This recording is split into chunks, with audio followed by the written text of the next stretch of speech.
Insights. Our next presentation, we have Mr. Hiroshi Komori, Senior Director, Stewardship and ESG, Public Market Investment, Government Pension Investment Fund, or GPIF from Japan, and he'll be talking about GPIF's ESG investment and stewardship activities. So over to Hiroshi-san.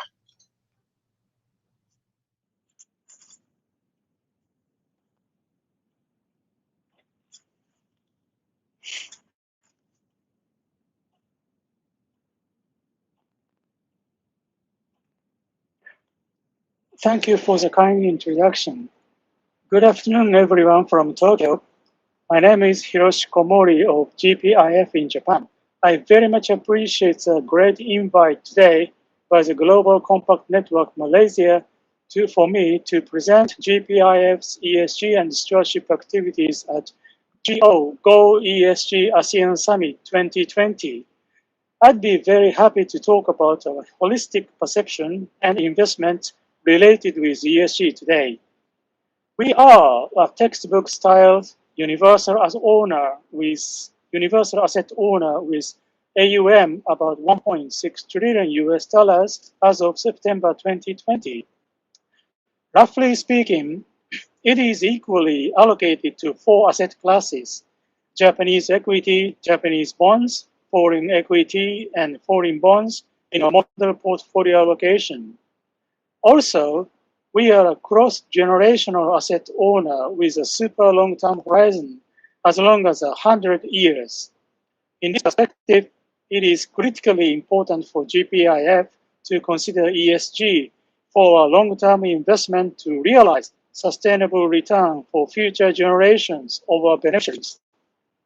At the same time, GPIF is a unique asset owner in the global market because of not only our AUM, but our legal framework, which prohibits us from making direct influence to the markets and investee companies in our portfolio. Therefore, we 100% delegate our investment decision to our asset managers, including selection and divestment of companies and stewardship activities, namely engagement and proxy voting.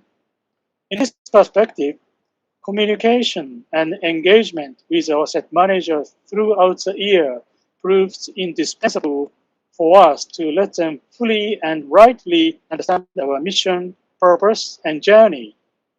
With that, I'd like to explain our concept towards ESG since we became a signatory of Japan's Stewardship Code in May 2014 and of PRI in September 2015.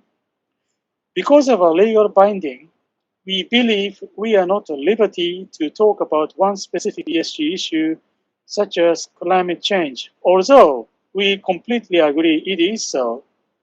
Therefore, we do survey to our equity asset managers in December every year since 2016, asking which ESG issue is material in their portfolio. I'll show you the slide. This slide shows you the results in December 2019, before COVID-19 crisis.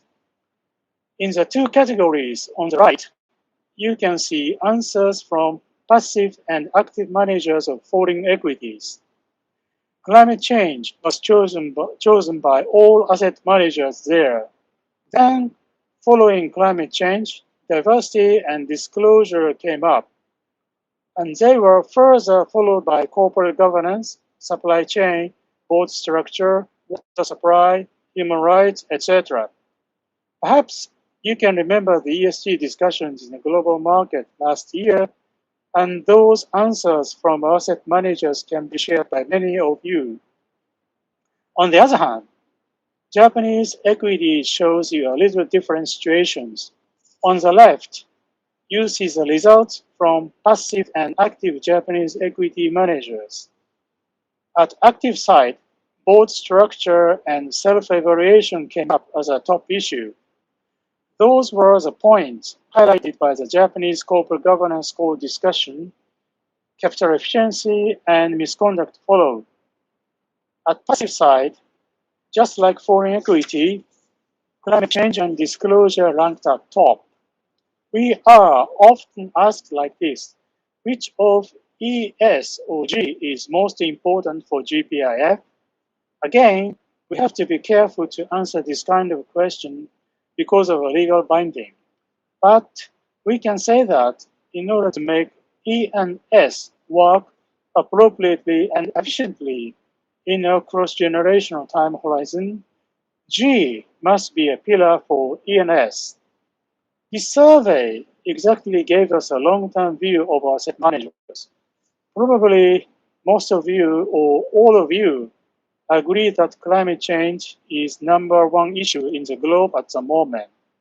Our asset managers of foreign equity also picked up diversity and disclosure, followed by supply chain, water supply, human rights, and so on.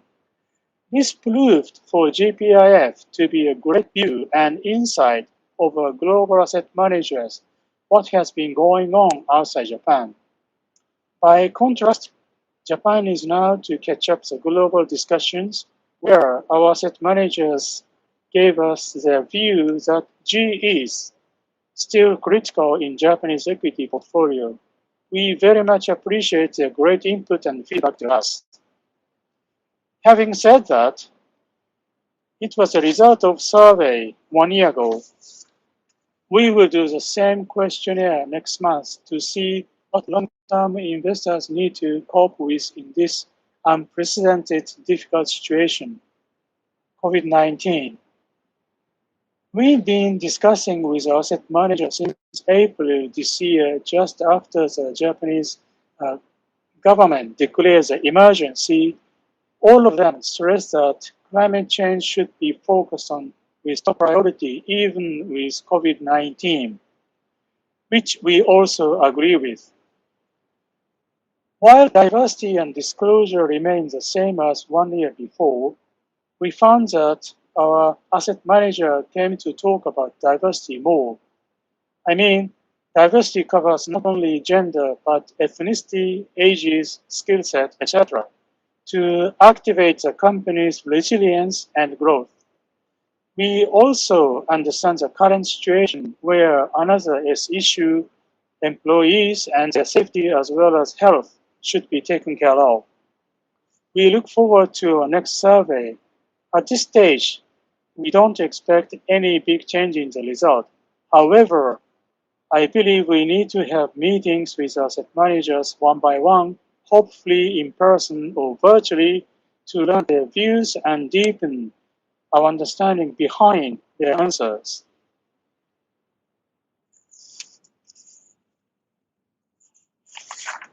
And next slide shows you our participation in several global initiatives. I would say that our global peers, such as Carsters in the US, Norges Bank Investment Management, other asset owners in Europe and UK, are much more active with initiatives globally. But because of our binding, the purpose of those participation is mainly to collect information and knowledge on what is going on in the global ESG discussions, rather than directly engage with companies and influence the market. I can stress that PRI is the center of our participation. We are members of several asset owners committees on ESG and SDGs, and I myself work as a chair of Japan Network Advisory Committee here. We are very proud of our membership to PRI, where we enjoy great benefits, such as publishing, which covers ESG, SDGs, ESG integration, stewardship across most of our classes from equity, fixed income bonds, and alternatives. Unfortunately, PRI in person, which was scheduled to be held in Tokyo September this year, was postponed because of COVID-19 issues to September next year, 2021. We look forward to seeing you in Tokyo then.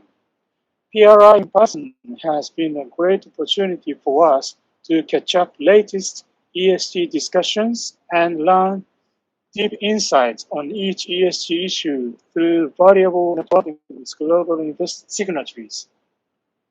Additionally, we participated in TCFD and Climate Action 100 Plus initiatives in 2018 to catch up climate change discussions and to sophisticate our TCFD-based analysis and scenario towards 2 degrees and 1.5 degrees target of Paris Accord. One more purpose was to watch how asset managers would behave and engage with companies on the list. As a Japanese asset owner, we are proud that 10 Japanese companies have been listed by the Climate Action 100% initiatives. This is a reflection of Japanese companies' presence right now in the global economy and very possible contribution by them to challenge the global climate change risk with great innovation and technologies going forward. On the right hand, you can see our participation in the diversity issue. I am not myself sure about the today's diversity discussions in Malaysia and other Southeast Asian countries. We are not in a position to directly engage with companies, but as our asset managers indicated, diversity is one of our focal points for our long-term investment. We are now following the UK, US, and Japan, participating 30% of UK and Japan, and 30% coalition in the US. This is the issue which has a great variety of discussions locally and globally. Just in Asia, each country has its own culture, history, and government role on diversity issues, and because of COVID-19 pandemic, diversity has been spreading first with more diversity from gender to ethnicity, ages, and colors.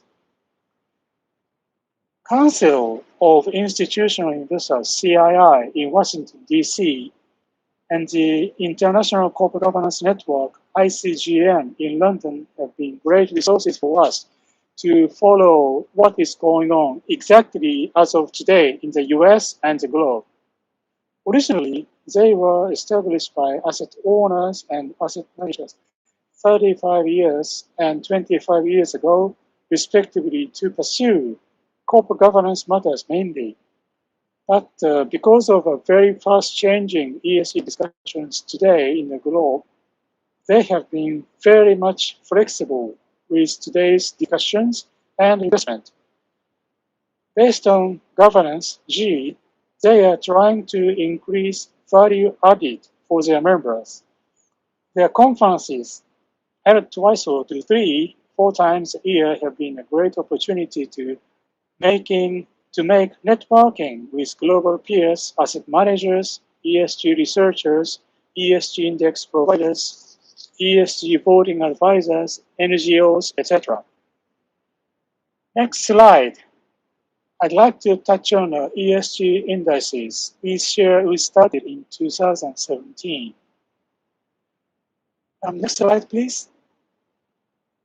We've got 5 indices with a total investment of about 55 billion US dollars as of March 2020. They are 2 general type indices and 1 thematic diversity index for Japanese equities, and also 2 carbon efficient indexes, one for Japanese and the other one for global equity. Also, we started an index posting system on our website to gather ESG index information and methodology to enhance our ESG index knowledge and assessment capability. This is a big challenge and experiment for GPIF ourselves to certify whether ESG indices would work or not in the long term.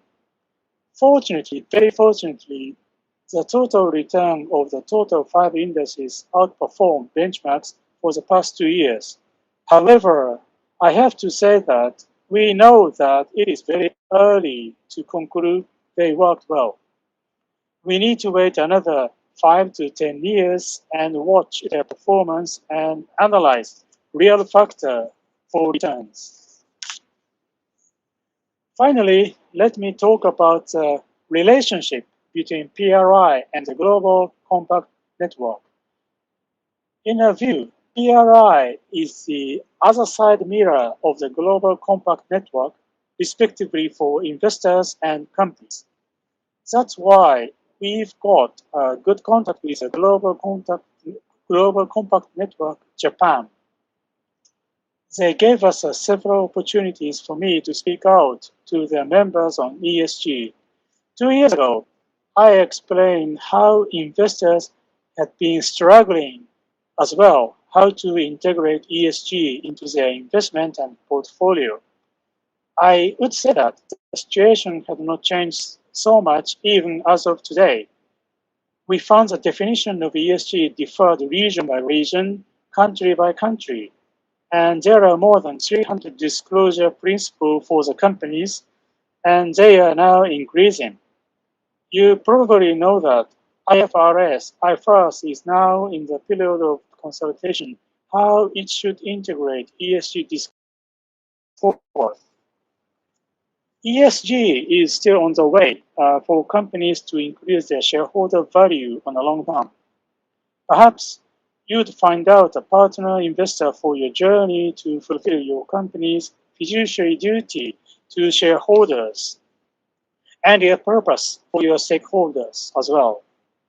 We don't expect something valuable from the template superficial discussion such as stakeholder capitalism versus shareholder capitalism, because in the long run, both head for the same direction to realize long-term sustainable profits for stakeholders, including shareholders.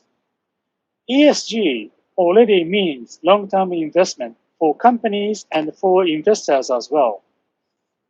But the thing is, each sector and each company has its own ESG issue. Therefore, I can say that it is important for the company to keep and improve disclosure of its own material ESG risks and opportunities to investors. And then you can keep good discussions with your long-term investor as a kind of partner to improve your ESG disclosures for your appropriate shareholder value in the long run. I know that materiality is a new kind word for companies which may cause often confusion in a disclosure. Which ESG issue can be called material or not? The answer from long-term investors, including GPIF, is that you first pick up any possible ESG risks and opportunities by yourself, and then analyze which one influence your balance sheet and profit and loss in the long term and short term, mid-term. You need to understand that the way of thinking of long-term investors, for the long-term investors, long-term profit is accumulation of short-term profit and mid-term profit. So therefore, with that, you can share the same time universe or same time horizon with your long-term investors together. I think I stop here, and I hope my presentation today would be of any support to you when you decide to pursue your long journey with your shareholders. Thank you very much indeed for your attention, and Go ESG Summit 2020 goes successfully. Thank you very much. Bye now. Thank you, Komori-san, for sharing. And we'll be taking a lunch break for about 1.5 hours. Do take the time to visit the virtual exhibition if you haven't done so already. We'll return at 2 p.m. Malaysia time for the parallel sessions. There'll be 3 parallel sessions covering topics from managing sustainable strategies, raising ambitions, and the role of finance in sustainability. So you can use the same token pass and click on the broadcast studio tabs to join the ones most relevant to you. And look for the attendance back here at 2 p.m. Malaysian time. So in the meantime, enjoy your lunch. Thank you.